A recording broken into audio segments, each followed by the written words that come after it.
जय जगन्नाथ दर्शक बंधु ଆପଣ ନଡ଼ିଆ ଆଉ ଖରାକୁ ଦେଖି ଆପଣ କ'ଣ ଭାବୁଛନ୍ତି? ହଁ ଆଜି କିଛି ଆମେ ନଡ଼ିଆ ଆଇସ୍କ୍ରିମ୍ ବନେଇବା।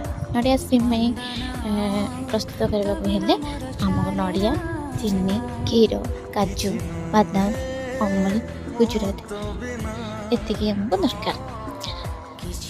ଆମେ ପ୍ରଥମେ କରେଇଟି ବସାଇବା, ସେଥିରେ ଆମେ କିଛି ଚିନି ପକାଇବା। ଚିନି ପକାଇବା ପରେ ତା'ର ଫ୍ଲେଭରଟା ଚେଞ୍ଜ ହେଲା, ଠିକ୍ ଲାଲ ଖରିଆ ହେଲା ଭିତରେ ଆମେ ସେତିକି ବେଳେ କ୍ଷୀରଟିଏ ଢାଳିବା। କ୍ଷୀର ଟିକେ ଢାଳି ସାରିବା ପରେ ତାକୁ ଆମେ ବାରମ୍ବାର ଘାଣ୍ଟିବା। ତା କ୍ୱାଣ୍ଟିଟି ଟିକେ କମିଗଲା ପରେ ଆମେ ଅଲଗା ଜାଗାକୁ ଅଳ୍ପ କ୍ଷୀର କାଢ଼ିବା ଗୋଟେ ଫ୍ଲେଭର୍ ବନେଇବା ପାଇଁ, ଯେଉଁଟାକି ଏଥିରେ ଅମୁଲ ଦରକାର ପଡ଼େ।